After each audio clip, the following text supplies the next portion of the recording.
우선 아, 오늘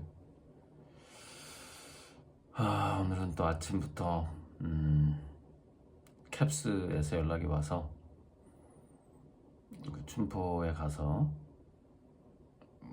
좀 수리 좀 했어요. 바람이 많이 불어서 이게 문이 흔들리다 보니까 이제 보완이 된 상태에서 이제 문이 열려서 그래서 이제 캡스요원이 출동해서 임시 조치를 하고 해서 이제 가서 수리를 했는데 그리고서 이제 이런저런 일을 보고 이제 그런 거 한번 출장이 걸리면 이 좀처럼 그림 그리는 상태로 돌아오기가 들어가기가 참 어려운 것 같아요. 그래서 그림을 그리려면은 그냥 아침부터 화실로 바로 딱 가는 게 최고고, 또는 뭐 새벽에 그 다락방을 올라가거나 뭔가 이제 그 공간에 가야 되는데 그 공간에 못 가게 되는 상황에서는, 그러니까 인간이 좀 공간의 지배를 받는 편이라서 이렇게 어쨌건 화실이라는 공간에 들어가야 되는데 참 아쉬워요, 그렇게 못할 때는. 그래서 오늘은 좀 아쉬운 하루였고, 제가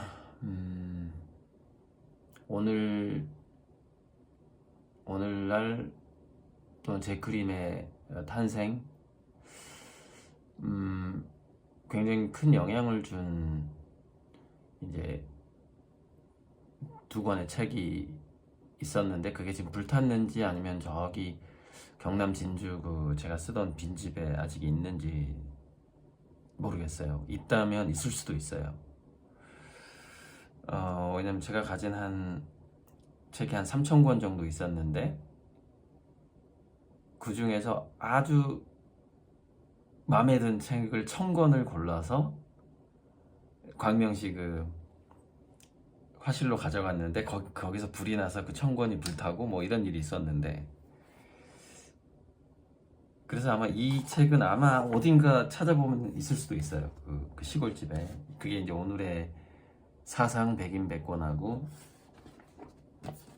103인의 현대사상인데, 이거는 중고책으로 샀어요. 제가 다시 샀는데, 왜냐면 1986년에 만났던 이 오늘의 사상이라는 책이 상당히 저한테 큰 영향을 줬기 때문에 40년 전의 책이에요. 그리고 96년에 나온 이 책도 저한테 영향을 많이 줬는데, 일단은 이 96년에 나온 이 책을 보면은, 96년은 제가 중앙비엔날레 대상을 받은 날이었던 7, 8월에 대상을 받았고, 그러니까 대상 받기 전에 이 책을 아마도 날짜를 보면, 그러니까 저는 그 당시에 신문 같은 걸 보면은 뭐 오늘의 신간 뭐 해가지고 일주일마다 계속 이렇게 신간이 이렇게 나오잖아요. 그러니까 이걸 먼저 봤네. 5월 25일날 나왔으니까 96년 5월 달에 나온 거예요. 96년 5월 달에. 그러니까 이 책을 먼저 보고 봤겠죠. 그리고서 그 작업을 또 하고 해서 저기 대상을 받고 그랬겠죠.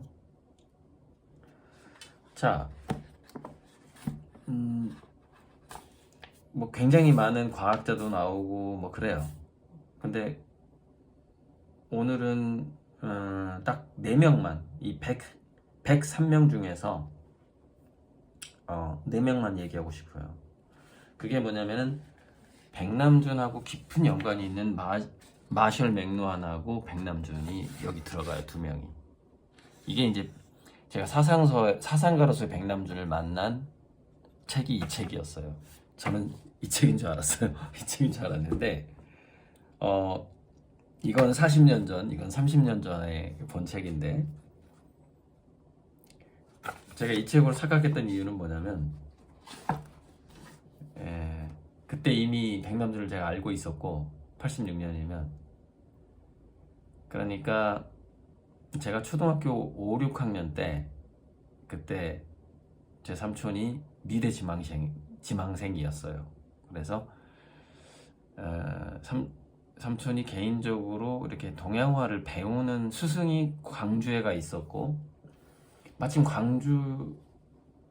광주에 무슨 변두리 무슨 부대에 방위를 받고 있었어요. 그리고서 저한테 이제 방위하고 뭐 스승한테 그림을 배우고 자기가 그린 그림을 저한테 보여주고 그럴 때였고 그때 광주 동운동에 살 때인데 그때 이제 삼촌 나이가 그러면은 23살 정도 된단 말이에요. 왜냐면은 대학을 삼촌이 서울대를 25살에 들어갔어요. 중대를 24살에 합격을 했고 했다가 그만뒀고 왜냐면 학교 자체를 늦게 들어갔죠. 왜냐면 아예 중학교를 안 다녔기 때문에 그만큼 가정 형편이 이 학교를 다닐 만한 형편이 아니었어요. 우리 집이. 그리고 막내 삼촌 같은 경우에도 공부하면 할아버지가 오히려 혼을 냈고 일을 시킬 생각만 했지 공부하는 걸 싫어했어요. 싫어했어요. 참 이게 또 집안 얘기하면은 그러니까 우리 집안도 오로지 장남 몰빵 집안이었는데 한 놈만 공부시킨다. 집에서 이런 집안이었는데 이제 우리 아버지가 여차저차 뭐 어떤 사연으로 해서 이제 월남전에 가가지고 전사를 하게 되니까 이제 이게 집안이 완전히 엉망이 되는 그런 상황에서 이제 각자 도생을 해야 되는 막 이런 상황에서 학교도 제대로 못 가고 그래서 삼촌이 이제 개척자죠. 그렇게 부모의 도움 없이 갔으니까 대학을 어쨌건 그래서 그때부터 이제 개간 미술을 봤단 말이에요. 삼촌이 근데 자꾸 이게 딴 쪽으로 전에 다 얘기했고 언젠가 또 할 때가 있겠죠. 집안 얘기는 그래서 개간 미술을 그 삼촌으로서는 미대 지망생이고 지금 그림을 배우고 있고 하다 보니까 개간 미술을 볼 만한 나이죠. 나이가 23살이고 다른 지금 자기 친구들은 미대 다니고 있는데 그래서 그때 이제 제가 미술부 할 때 제가 초등학교 때 이제 미술부 할 때 이렇게 그림 보여주면은 제가 봐도 제가 초등학교 5, 6학년 때 그 데생과 수채화 실력이 상당했던 것 같아요. 지금 생각해보면 그때 어떻게 그렇게 내가 사람들의 얼굴을 그렇게 그렸을까 그런 생각이 이제 지금 뭐 남아있진 않지만은 그래서 삼촌은 제가 이제 미술에 재능이 있는 걸 어려서부터 봤기 때문에 알았고 하지만 미대 가기를 원치를 않았어요. 자기가 미대를 갈 거니까. 그러니까 아무튼 그런 상황에서 이제 이 책을 만나게 된 거죠. 이 책을 내가 서울에서 만났어요. 왜냐면 86년이면 제가 낙성대 강감찬 장군 탄생지에서 자취를 시작할 때였는데 광주 인성고를 퇴학 후 자퇴 처리를 하고 그 사연은 제가 전교꼴찌 서울대가다에 자세히 있어요. 그래서 그 책을 나중에 다 이렇게 선물로 드릴게요. 약간 자서전에 다 그 당시 1986년에 어떤 상황이었고 뭐 이렇게 다 있는데 잠깐만 이게 언제 나왔나? 이게 1월호니까 그렇지. 딱 제가 상경했을 무렵이네요. 서울로 갔을 무렵에 이게 나왔고 그게 그러니까 저는 이 책을 강감찬 장군 탄생지 낙성대에서 이 책을 만든 거죠. 오늘의 사상이라는 책을. 그런데 여기 보면은 103일의 현대사상하고 달리 이 동아일보사가 아마 과학동화도 나오잖아요. 그러다 보니까 100명의 사상가를 뽑았는데 과학자를 상당히 많이 뽑았어요. 이 책이. 자연과학에서 100명 중에서 15명을 뽑았어요. 여기가 자연과학 편이에요. 여기 15명의 자연과학자가 나와요. 여기에 그 프리초프 카프라 당연히 나오고, 엔트로피 나오고, 그 다음에 뭐 가이아 이론까지는 안 나오는데 엔트로피 이론이 나오고요. 그 다음에 혼돈 이론, 카오스 이론 나오고요. 뭐 빅뱅이라든지 뭐 이런 거 다 나와요. 하이젠베르크 불확정성 원리도 나오고요. 이미 여기 다 토마스 쿤의 과학혁명의 구조, 이런 아주 굵직한 그 당시의 과학적인 과학자들하고 과학 사건들이 벌써 여기 소개가 되고 있는 거죠. 그럼 맨 마지막에 여기 보면은 그 일리아 프리고진의 혼돈으로부터의 질서가 나오잖아요. 제가 1996년에 중앙 비엔날레 대상을 받았던 작품의 제목, 카오스 혼돈으로부터의 질서. 여기 나오잖아요. 혼돈으로부터의 질서. 그러니까 이제 뭐 다 이해할 수는 없더라도 이 몇 페이지씩 나오는 이 사상가들이 다양하게 읽는다는 게, 그때는 뭐 한 사상가에 빠질 만한 시간도 없고, 뭐 영어 단어 외울 때니까 그때는. 그래서 상당히 깊은 영향을 주는데, 골고루 처음부터 저는 부패에 들어간 거죠. 이거 뭐 사상 철학가도 나오고 과학자도 나오고 굉장한 부패였어. 이 책의 구성 자체가, 이 100명을 뽑은 게 대단한 책이었고, 그 다음에 이제 96년도에 만난 이 책에서 되게 두껍죠. 제가 그 양자인문학 그거 강의할 때 일신론 이론론 사회로 가다가 중대한 사건이 하나 터졌다, 이렇게 얘기를 했잖아요. 그게 인쇄술이잖아요. 인쇄술. 인류 역사에서 너무나 중요한 사건이에요, 인쇄술이. 네. 자, 그럼 그 다음에는 뭘까요? 여기서 이제 마셜 맥루한이 여기서 한마디를 합니다. 여기서 딱 4명만 말씀드릴게요. 4명. 마셜 맥루한을 얘기해야 백남준을 이해할 수가 있거든요. 그래서 그래요. 마셜 맥루한은 미대생이라면은 거의 그냥 1학년, 1, 2학년 때 엄청 많이 배우는 사람이에요.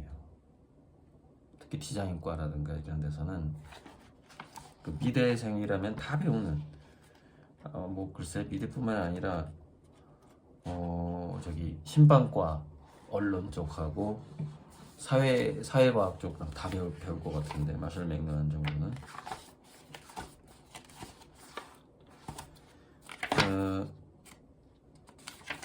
핵심이, 마셜 맥루한의 이제 핵심이 뭐냐면, 미디어는 메시지다로도 아주 유명한, 미디어가 메시지다라는, 매체가 메시지다라고 여기는 번역이 돼 있던데,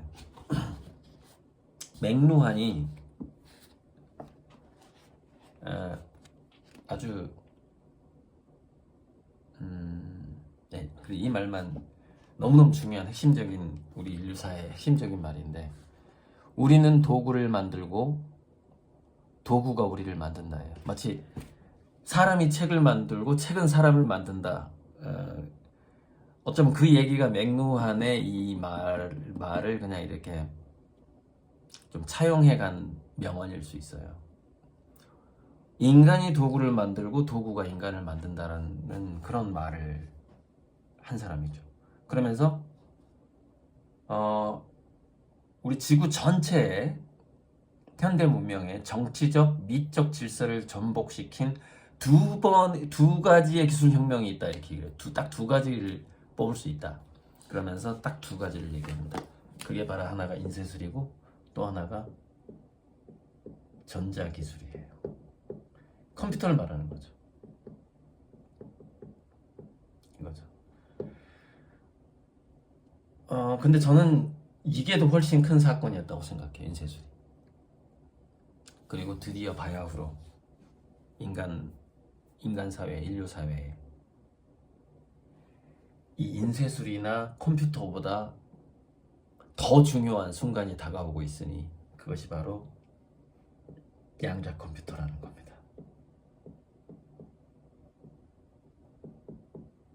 너무나 중요한 사건이에요. 그 이전과 이후로 완벽하게 갈라버릴, 아직 상용화 안 됐으니까 아직 우리가 체감을 못하고 있지만 그 시대가 다가오고 있는 거예요. 제가 중국의 양자 컴퓨터가 머지않아 공개될 거라고 뭐 한두 달 전에 얘기했던 거예요. 계속 나오고 있죠. 구글의 윌로우보다 100만 배 빠르다는 거예요. 현재 나와 있는 중국의 양자 컴퓨터가 구글 윌로우보다 100만 배가 빠르다. 그리고 양자 우위, 즉 슈퍼컴퓨터보다 뭐 1000조 배 이미 양자 우위를 달성했다. 이렇게 지금 믿거나 말거나지만 지금 발표를 했어요. 한 2, 3일 전에, 이틀 전인가. 이틀도 안 된 것 같은데 보니까 언론에 많이 안 나오더라고요. 많이 나오진 않아요. 이게 상당히 쇼킹한 사건이기 때문에. 딥시크 가지고도 그렇게 많이 안 놀랐어요. 딥시크 가지고. 근데 지금 구글의 100만 배, 구글 윌로우보다 100만 배 더 성능이 뛰어난 거 우리가 지금 하고 있어. 이렇게 지금 발표를 해버렸단 말이에요. 중국에서. 이 사건은 향후에 분명히 3차 세계대전을 촉발시킬 만한 사건이에요. 굉장히 무서운 사건입니다.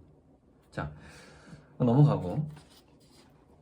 그래서 마셜 맥루한이 인쇄술과 컴퓨터가 우리 문명을 엄청나게 바꾼 두 가지 사건이다.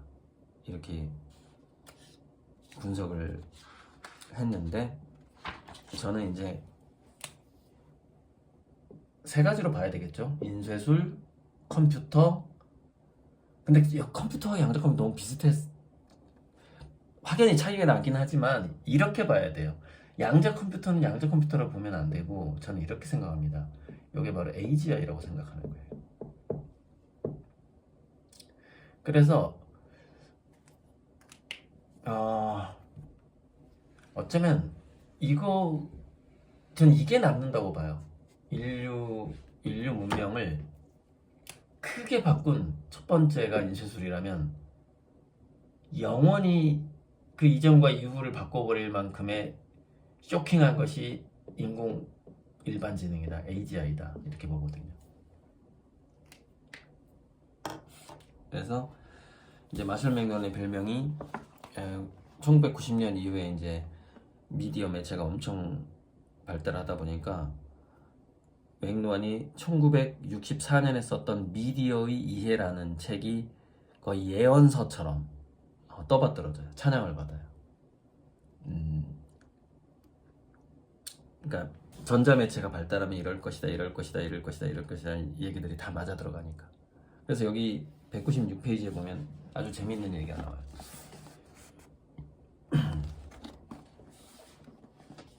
자, 이렇게 했다는 거예요.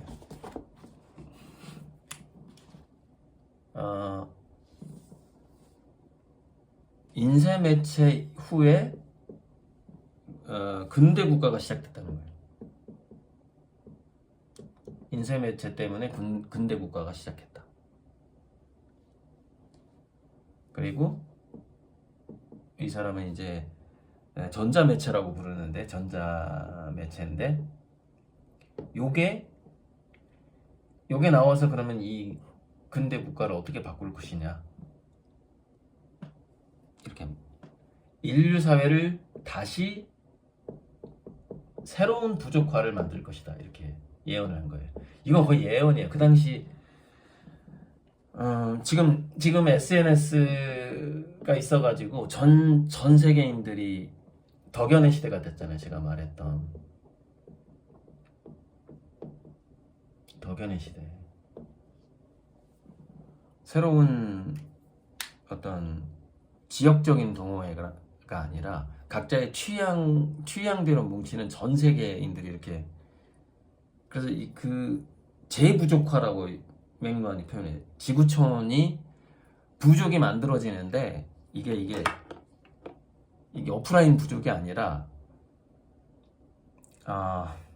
취향의 부족들이 만들어지기 시작한다라는 것을 벌써 1960년대 얘기를 한 겁니다. 그러니까 예언자라는 칭호를 받는 거예요. 재부족화 돼가고 있다. 그때 딱 얘기하는 거예요. 그거 말고도 이제 그 미디어의 미디어가 정치적으로 도구화 될 것이다, 이런 것도 다 얘기해요. 네. 그래서 예언자의 평가를 받는 사람이 마셜 맥루안이죠. 그런데 마셜 맥루안의 전체 메시지는 뭐냐면 이걸 약간 부정적으로 봅니다. 미디어가 지구촌을 더 가깝게 만들어주고 재부족화를 하고 하는데, 뭐랄까, 사람들을 진실로부터 멀어지게 하는 그런 부정적인 측면에 대해서 더 얘기를 한 거죠. 근데 이거를 비튼 게 백남준이에요. 마셜 맥루안을. 그러니까 마셜 맥루안이 백남준보다 한 20년 앞선 사람이거든요. 20년 나이가 더 많아요. 이거를 이제 백남준이 딱 나타나가지고 아니다 그런 거예요. 그 대단한 세계적인 학자인데 아니야, 미디어라는 건 꼭 그런 것만이 아니야, 이라고 딱 나선 거예요. 그래서 백남준이 지금 사상가 취급을, 그러니까 사상가로 지금 반열이 된 거예요. 그러니까 이런 거, 저도 그래서 가끔은 뭐 그러는데, 뭐 도올 김용 틀렸어 뭐 이런 식으로 저도 가끔 얘기하잖아요. 그래서 노벨상도 과거에 노벨상은 받은 사람의 이론이 틀렸어 하면 그 사람이 노벨상을 받거든요. 마찬가지로 이 학계나 철학계나 철학계도 과학계처럼 그 사람은 완전히 오류가 많아, 틀렸어, 이제 그런 얘기를 하기 시작하면서 새로운 사상가로 떠오르는 그런 경향이 있단 말이죠. 그래서 이 백남준은 뭐냐면은 미디어의 낙관성을 봅니다. 그래서 미디어를 놀이처럼 대하죠. 장난처럼 대하고. 그래서 결국에는 미디어가 이 세상을 유토피아로 만들 것이라는 낙관성을 자기 작품에 표현을 하는 거예요. 그게 이제 마셜 맥루안하고 약간 색깔이 다른 거죠. 그래서 자, 마셜 맥루안은 이렇게 말했죠. 인간은 도구를 만들고 도구가 인간을 만든다. 근데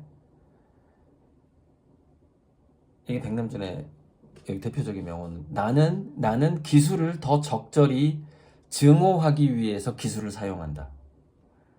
기술을 증오하기 위해서 기술을 사용한다.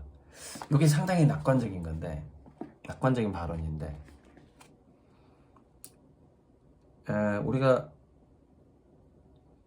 AI 로봇이 갑자기 아이로봇이라는 영화에 나오잖아요. AI 로봇이 인간을 공격하기 시작하잖아요.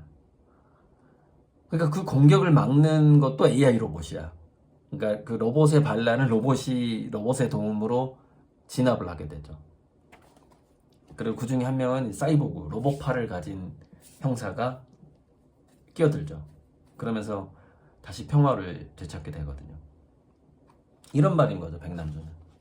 그러니까 미디어의 부정성이 있지만 그걸 우리가 잘 사용하면 그걸 더 밝은 사회로 만들 수 있지 않겠는가, 그런 예술가로서 희망을 전달하는 거예요. 그래서 마술 맥락으로 이렇게 연결이 되는 겁니다. 그래서 이렇게 얘기하는 거예요. 백남준은 그 어떤 다른 동시대 예술가보다도 앞으로 다가올 매체 시대의 새로운 세대들과 그 문화가 지니는 공포를 꿰뚫어 보면서 그 안에 내재된 희망을 포착한 예언가적 예술가이며 사상가이다, 이렇게 평가를 하잖아요.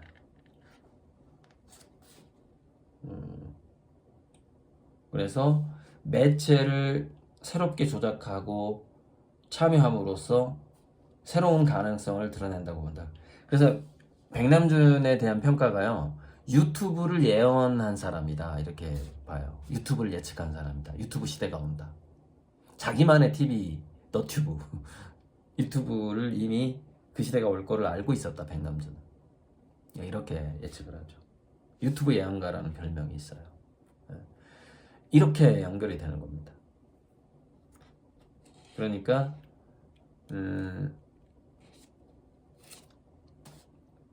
우리가 그 다중우주 중에는 평행우주에서 이게 좀 비관적으로 흐르는 세상에 그 갈래가 있을 것이고, 낙관적으로 흐르는 갈래가 있을 건데, 백남준은 그 낙관적으로, 이 미디어 기술이 결국에 우리를 낙관적으로 세상을 더 좋게 만들 수 있다, 이렇게 이제 본 겁니다.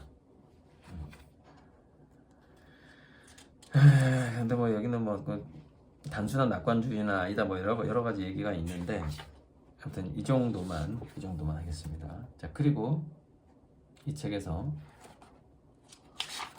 빠질 수 없는 또 한 사람이 있는데, 앨런 튜링. 앨런 튜링이 있는데, 제가 지금 이거 얘기하는 겁니다. 인쇄술, 전자매체, 여기에서 마셜 맥루한하고 백남준이, 그러니까 인류사에서 아주 굵직한 사건, 문명을 바꾸는 사건에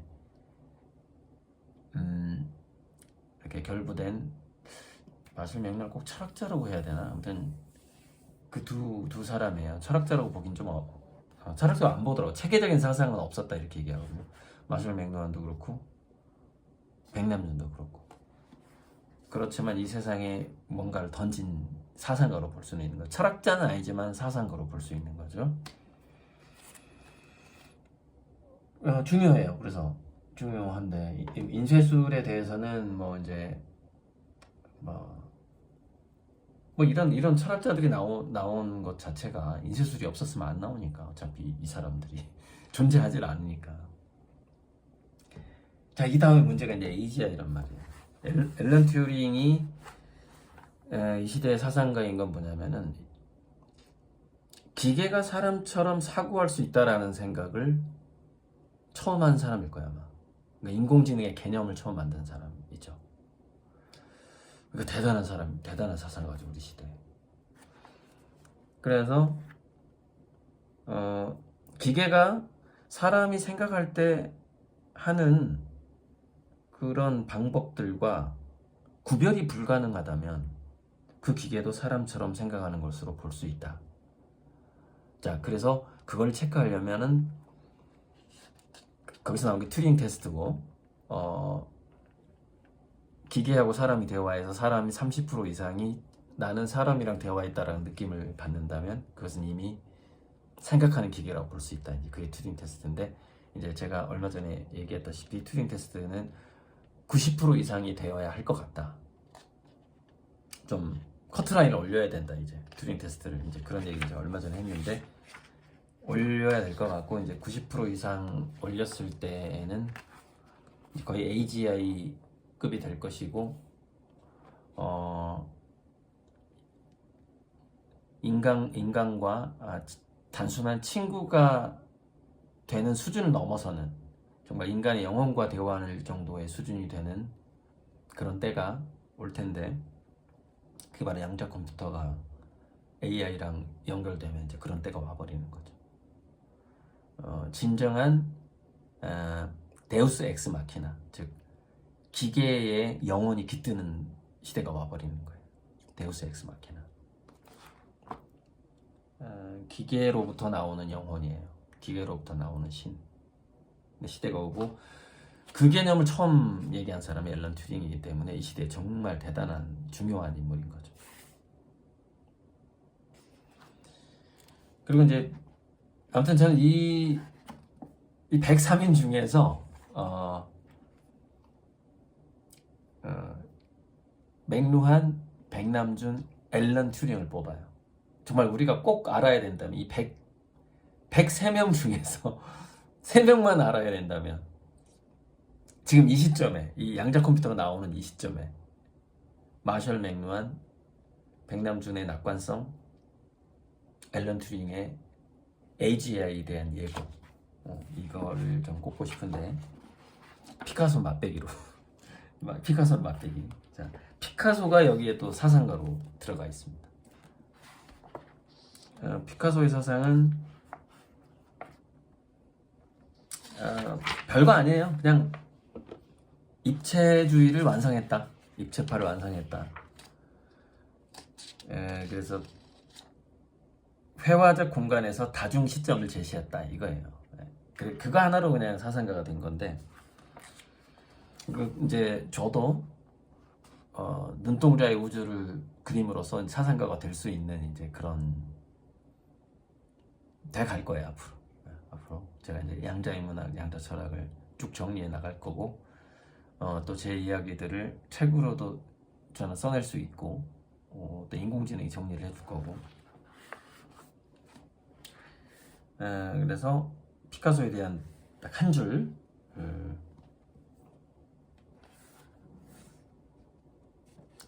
피카소의 입체적 이미지들이 좀 더 총체적 이야기 방식을 취하게 되면서 그의 회화와 조각 작품들은 탄탄한 입체적 구성물의 미적 효과를 더하게 된다.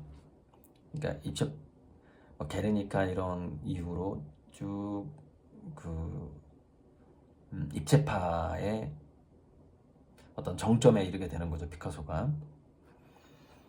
그래서 대중적인 피카소 신화가 만들어진 근본 조건이다. 큐비즘이 아니었으면 피카소가 있을 수가 없어요. 그게 근본적인 조건이다. 피카소의 신화라는 것은. 근데 그 큐비즘에 이르기까지 이렇게 어부제를 처음에 좀 하기도 했고, 좀 더 피카소가 주변에 이제 다양한 사람들을 만났는데, 마르셀 듀샹하고도 같은 모임에 있었다는 겁니다. 여기 읽어보면은 아무튼 화상이 브라크를 피카소에 소개하고, 어떤 모임이 있었는데, 거기에 듀샹 형제들도 그 당시 엄청난 부잣집 아들이죠. 유럽의 3대 부자의 아들. 그러니까 백남준이 한국 3대 부자의 아들이었고, 백남준이 마르셀 듀샹, 그 다음에 비트겐슈타인, 찰스 다윈, 이 사람들의 공통점이 엄청난 부잣집 아들이다라는 거. 그래서 전혀 일할 필요가 없었고, 재산 관리하기도 귀찮아 할 정도의 부자였다. 완전히 거기서부터 자유로운 거죠. 그래서 그 자유로움에서 찰스 다윈의 진화론이 나왔고, 비트겐슈타인의 그런 철학이 나왔고, 마르셀 듀샹의 레디메이드가 나온 거죠. 그림을 그래서 팔 필요가 없는 사람이에요. 마르셀 듀샹은. 그래서 팔 필요가 없어. 개념만 보여주면 되는 거죠. 그런 어떤 그 풍요 속에서 그런 것들이 나오죠. 또 운이 좋았던 시대에 정말 금수저로 태어나서 또 이름을 날리고 또 자기만의 세계를 만든 사람들이죠. 그래서 이 그룹에서 브라크, 마르셀 듀샹 이런 사람들하고 교류하면서 영향을 받았겠죠. 그 큐비즘 자체를 피카소가 만든 건 아니에요. 입체파라는 것이 이제 아프리카의 그 조각이라든가 탈이라든가 이런 데서 영향을 받은 거거든요. 큐비즘을 피카소가 그냥 정점에 이르도록 완성시킨 사람이지, 자기가 큐비즘을 이렇게 만든 건 아닌 거죠. 그렇게 본다면은, 뭐 그렇게 보더라도 제가 양자물리학에서 관찰자 역과 눈동자의 우주를 그린 건, 피카소는 뭐 다양한, 일단 시각적인 영향을 받잖아요. 시각적인. 물론 저도 시각적인 영향은 받았겠죠. 어디서? 이게 영화에서. 특히 콘택트라는 영화 있잖아요. 조디 포스터가 나왔던. 거기 보면 첫 장면이 우주가 보여요. 우주가 보이는데 점점 이렇게 뒤로 줌아웃을 합니다. 줌아웃을 하니까 한 소녀의 눈동자였던 거예요. 그게 이제 조디 포스터가 어렸을 때 모습이죠. 그런 것들이 저한테 영향을 준 거죠. 아이디어를 힌트를 주고 이제 근데 하지만 그런 영화를 본다고 해서 눈동자의 우주를 그려야지라는 강력한 열망을 품기가 어렵죠. 왜냐면 관찰자 효과 자체를 모른다면 그것이 얼마나 이중슬릿 슈레딩거 고양이 이후에 그 눈동자의 우주가 얼마나 강력한 컨셉인가를 모른다면 강렬한 열망을 가질 수가 없겠죠. 그런 영화를 본다고 하더라도 그걸 기본적으로 깔고 있어야 그런 영화에서도 영향을 받게 되는 거죠. 아마 그게 조디 포스터의 컨택트가 2004년 정도였던가 더 일찍인 것 같기도 하고요. 조디 포스터의 콘택트가 같은 제목의 여러 영화가 있어가지고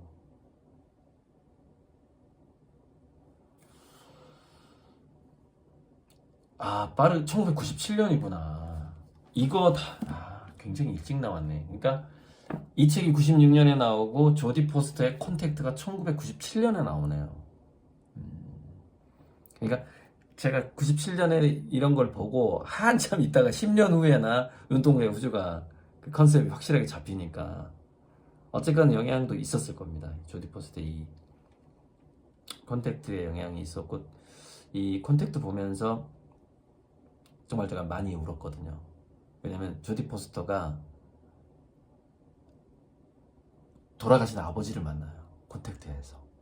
그러니까 저한테는 저는 막 울면서 봤던 영화예요. 이 영화가.